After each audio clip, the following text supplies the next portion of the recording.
Hello, everyone. Today, I'm going to talk to you about Webmock, a Ruby gem for mocking HTTP requests. First, a little bit about me. I'm developing software for over 20 years. Back in 2006, when I was still a Java developer, my friend Andrzej Krzywda came to me and said, "Hey, have you heard of that new language called Ruby?" And I'm using Ruby ever since, professionally since 2007. I'm living in Warsaw, but I work remotely since before that was trendy. And I'm the author and the single maintainer of Webmock.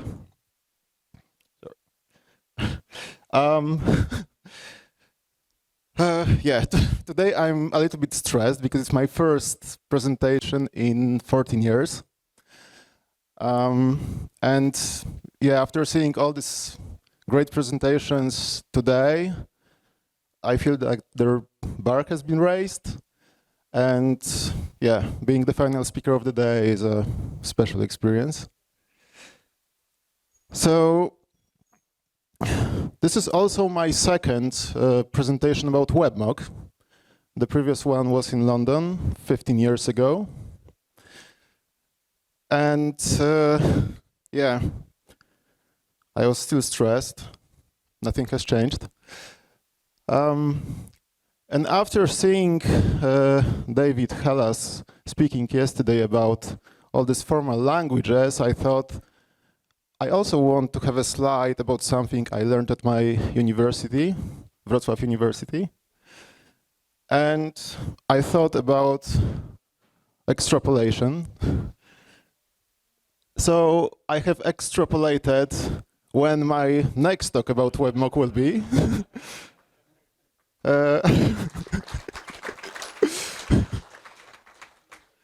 So you have a unique chance to learn something about Webmock today. Okay, so what Webmock is for? Webmock has two core functionalities. It allows you to stop HTTP requests. But what does it mean? It means you can declare fake responses so that when your application attempts to make an HTTP request, no connection will be made, but instead a fake response will be returned.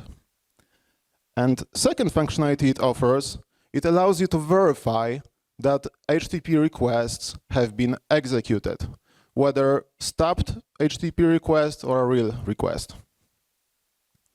The idea is not original. There was a gem called FakeWeb before, and I tried to use it, but its request matching capabilities were too limited for me, and it only supported net HTTP. Therefore, I decided to write my own solution. And I created Webmock during a one-day company hackathon, the first version of Webmock. And what's very important is that I created Webmock to address my own needs as a Ruby developer. And these needs happen to be the needs of many other Ruby developers. And hence, Webmock has been downloaded more than 250 million times until now. It has almost 4,000 stars on GitHub. By the way, if you haven't started yet, please do. I'm aiming for 4,000. Over 260 people contributed to Webmock over the last 15 years. And I would very much like to thank everyone who ever contributed to Webmock. Thank you. Webmock is used by thousands of public projects on GitHub, and almost 8,000 registered gems depend on it. Some of the projects that depend on Webmock are listed here, and you might have maybe heard about them or used some of them. And if you haven't had a chance to use any of them, then you probably used this one. And Maciej today said that if you know something, publish it. So I want to encourage you, if you have a solution that works for you, then publish it. Maybe it will be useful to others. Webmock also became an inspiration for developers in other languages than Ruby, who created solutions inspired by Webmock. And I even heard so many times a term called web mocking that refers to mocking HTTP requests. So what can you do with Webmock? Well, first, Webmock gives you this nice domain-specific language for declaring request stubs. It's easily readable and understandable. And second, it offers you domain-specific language for verifying that HTTP requests have been made. Both DSLs are HTTP client agnostic, so you can use it with any HTTP client. Webmock follows stub, execute, verify paradigm, which I borrowed from a Java framework for testing called Mockito. And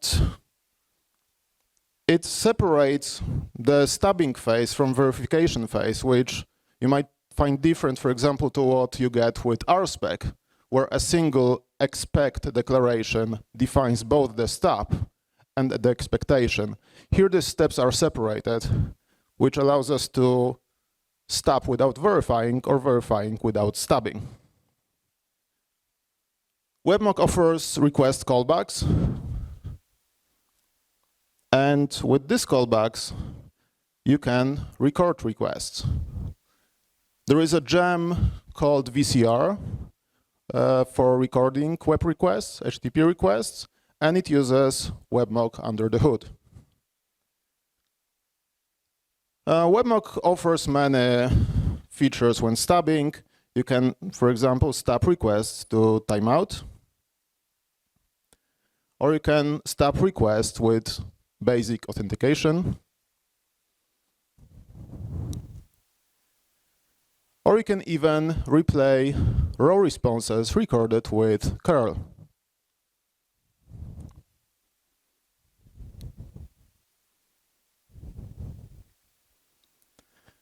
Webmock supports all popular HTTP clients in Ruby, and it supports all major testing frameworks.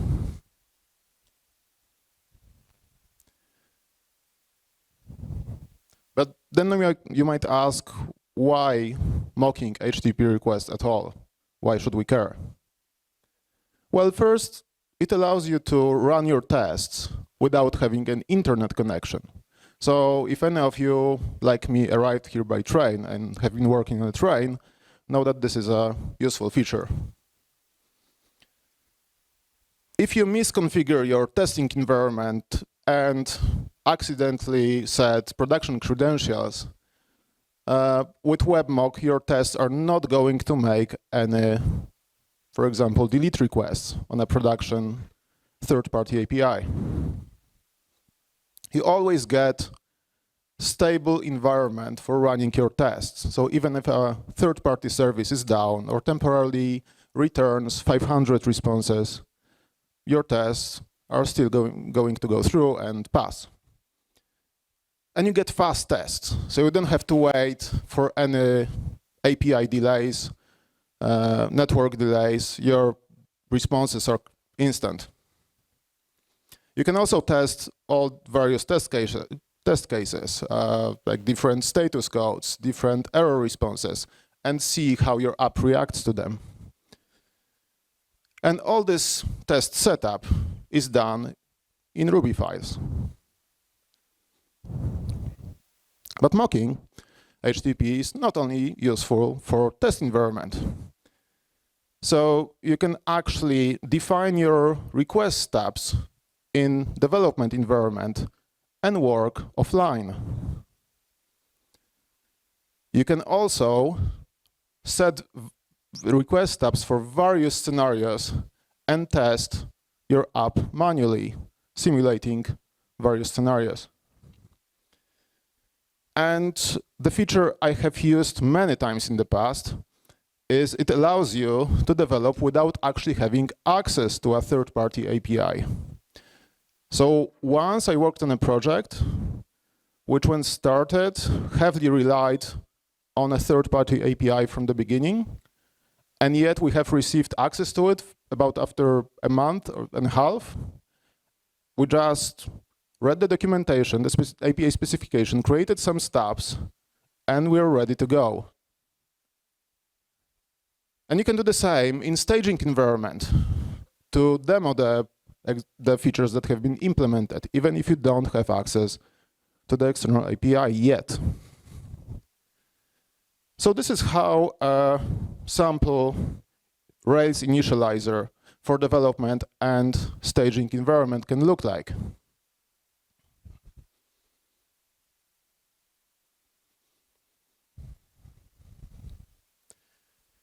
Okay, so we know that stubbing HTTP requests can be useful at times, but then why would we use Webmock instead of creating our own solution? So let's say we find a piece of code like that in our app.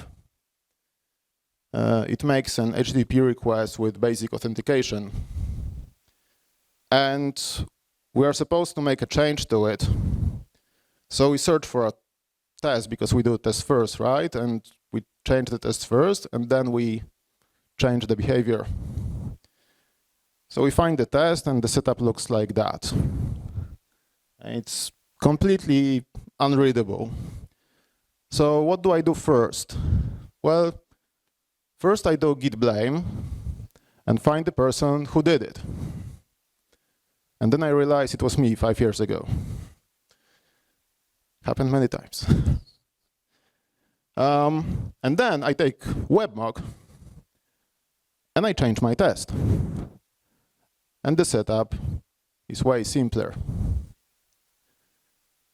And then I can actually change my code. And I don't have to use this complicated net HTTP interface. Instead, I can, for example, use a HTTP gem that has this nice DSL for making requests.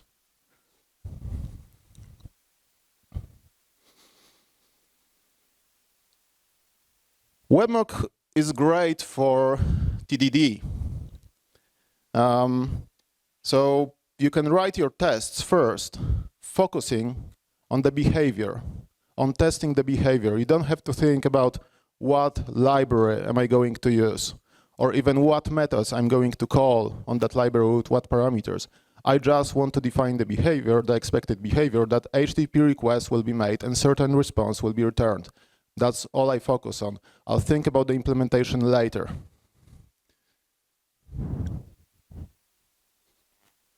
But Webmock is also very useful for legacy applications. So one of the first things I would do when taking over some legacy Rails app is import Webmock and enable it. And now I'm safe. Now I know that when I run the app in development or run the tests, the app won't make any unexpected request to a third-party API that I'm not aware of. And if it makes any requests, Webmock will alert me.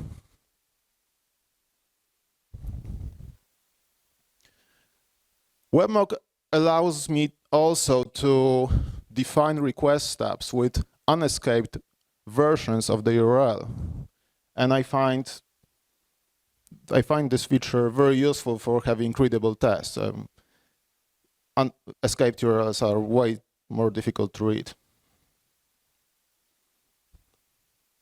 And the feature I very much like about Webmock is the stubbing instruction. So when you have a request stub that doesn't match the request, and for any reason, either the request stub is wrong or the wrong request is executed than the one that was expected, Webmock will intercept the request, raise an error, and print these nice instructions telling you how to stop the request.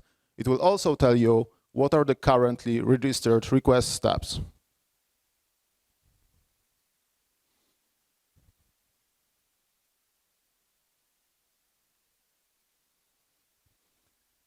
So basically, I created Webmock to make things simpler for myself. And it happened to make that it also made things simpler to others. But with all this DSL, there comes some magic, right? Because you see the DSL declaration, but you lose the control. You don't know what actually happens underneath. And if you are like me, you like to understand how things work underneath. So I went to this presentation by Xavier about 2 months ago, and he explained Zeitwerk internals. And I really liked it, and I thought, okay, I'll do the same for Webmock. I'll explain how Webmock works underneath. But to understand how Webmock works underneath, we first have to understand how HTTP clients in Ruby work. So let's take a sample HTTP client in Ruby. It will usually have some public interface, public methods that usually represent HTTP verbs, HTTP methods. And you can use that client like this.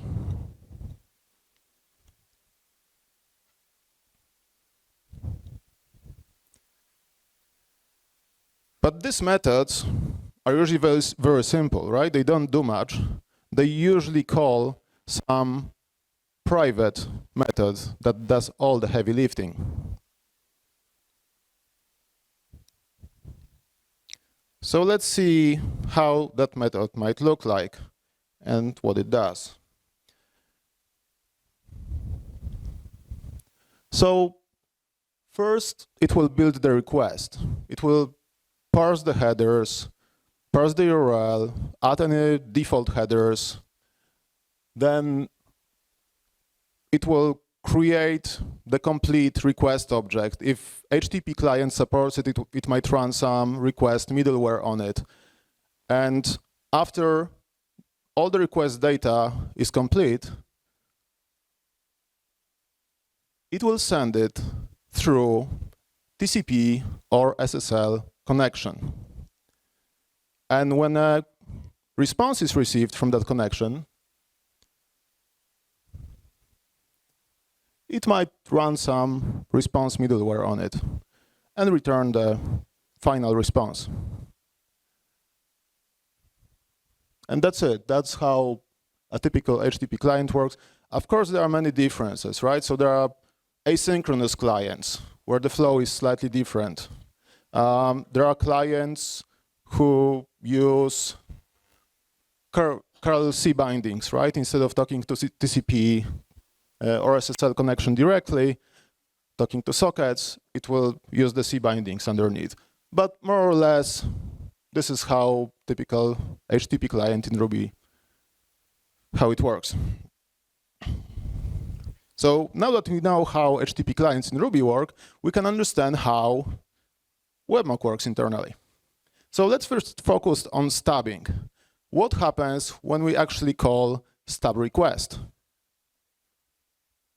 So if we have a stub request declaration like that, what Webmock will do underneath is it will create a request stub object. And then it will register that request stub object inside global stub registry. And the request stub object consists out of request pattern. That request pattern is then used to match requests.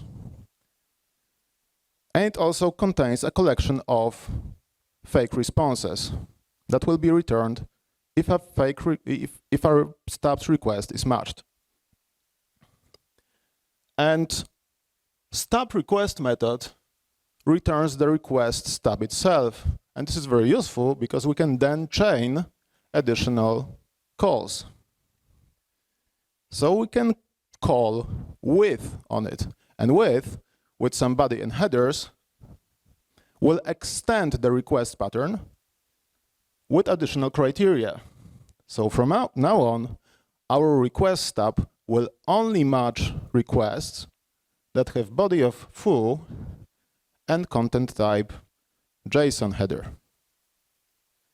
And again, our request stub is being returned, which allows us to call another toReturn method. And toReturn creates a fake response object and associates it with the request stub.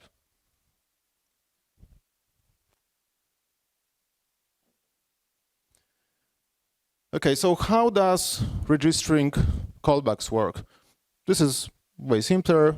We just pass it a block, and the block is being registered in the global callback registry. Okay, but so now we have this global stub registry with registered request stub that matches some requests and has some declared fake response. And then we have a callback registered, but nothing actually changes, right? No requests are being intercepted. So what's actually responsible for intercepting requests? And that's what Webmock uses adapters for.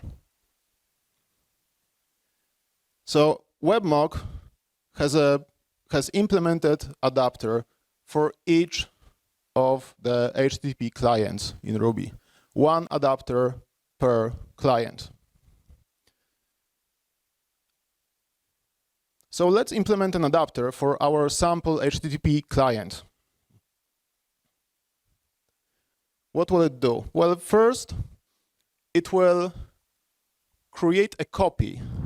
If you remember the handle request method that does all the heavy lifting, Webmock will take the class that contains that method and create a copy of it by subclassing. And then it will start monkey patching it. So the first thing it will do, after the request is built, it will create a request signature and register that signature in request registry. That signature contains all required information to match the request. And then it will check against the stub registry if there is any request stub matching that request. If there is, it will return a fake response. If there isn't, it will make a real request. But wait, Webmock blocks all real connections by default, right? So we have to extend the handle request method to only allow making the real request if this was specifically configured. If not, we are going to raise an error. And as a result of that error, we are going to get this nice stubbing instructions printed. When we have the response, however, we are going to run any registered callbacks on it. And then run any middleware if supported by HTTP client, and finally return the response. So now we have the copy of a class that has been instrumented by monkey patching. But it still doesn't change anything, right? Because if I call sample HTTP client get, it will still call the original class and make the real request. So the adapter needs to do something more.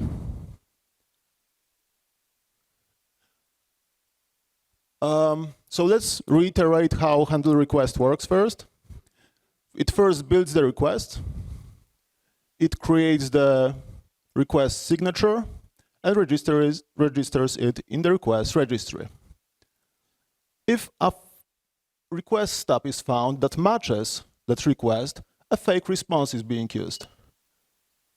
If this request is allowed, if a real request is allowed, we'll make a request and return a real response. Otherwise, we are raising the error and printing stubbing instructions. We call any registered callbacks, run the response middleware, and return the response. So how does Webmock actually affect the original sample HTTP client class? Well, first, it creates a reference to the original class, which will be useful for the future. And then it will replace the original class by using constant replacement. So a class originally referenced by the client constant will be replaced by our new monkey-patched class. So the client constant will now point to our monkey-patched version. And while monkey patching is bad, I find the solution quite neat because we are not modifying the original class. And then, if needed, we can always revert all the changes by doing constant replacement and setting the original class again.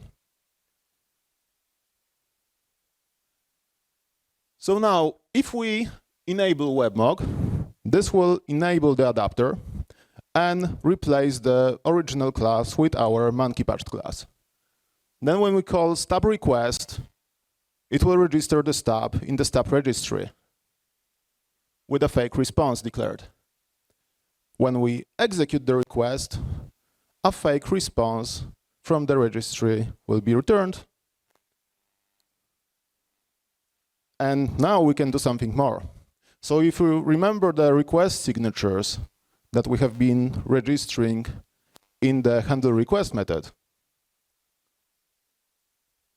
we can now verify that this has been executed. So we'll create a request pattern, and then we are going to check in the request registry, is there any request signature matching that pattern?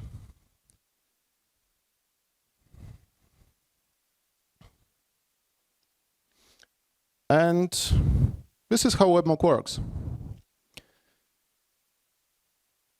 And there is something special and very important to me that I want to share with you. So I told you I created Webmock to address my own needs as a Ruby developer. And I created Webmock during a company hackathon.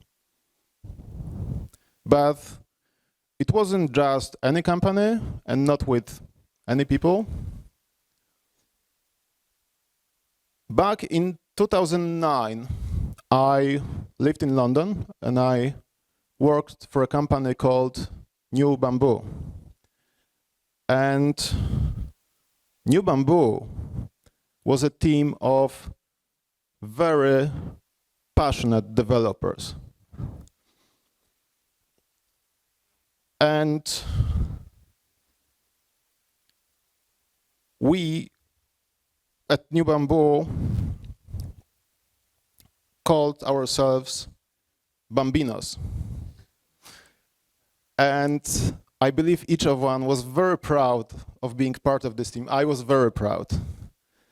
And we shared our passion. We motivated each other.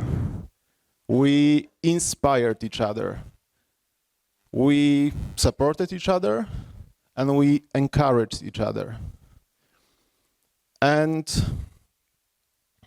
During my over 20 years of building software, I have learned that the most important thing for your growth is the people you work with and what you learn from them.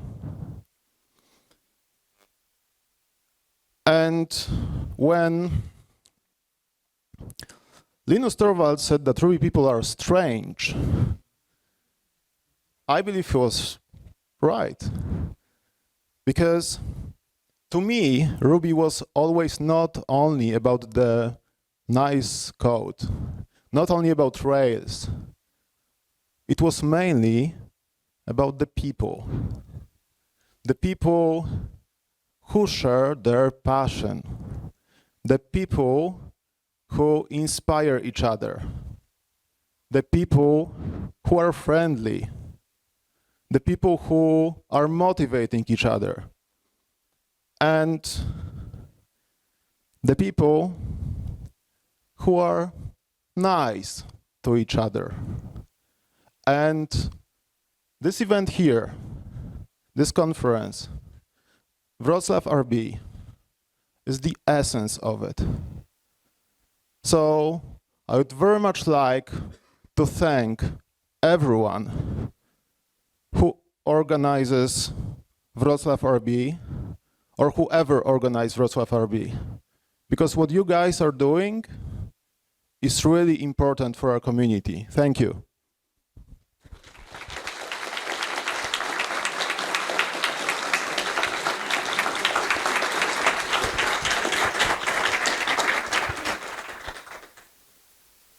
All right, do we have any questions? Sorry, just icebreaker. Okay, no one? All right, oh, there is one.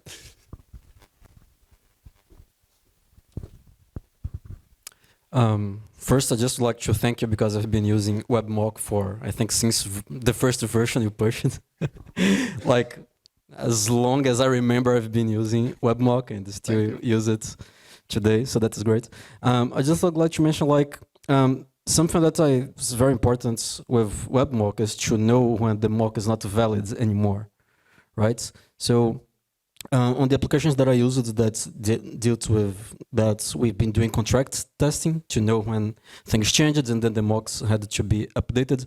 I wonder if you ever thought or tried, or maybe I'm not up to date, to build anything for contract testing inside Webmock itself or as a separate library?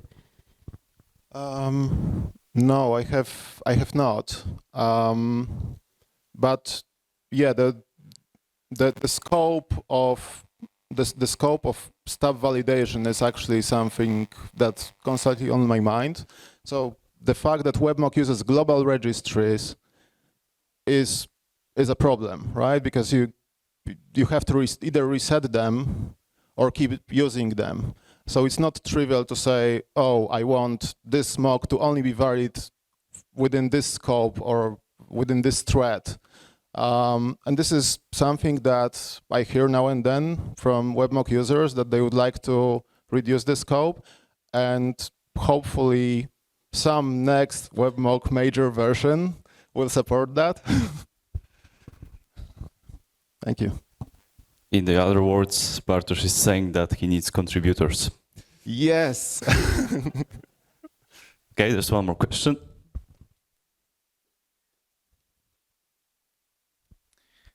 Thanks for great presentation.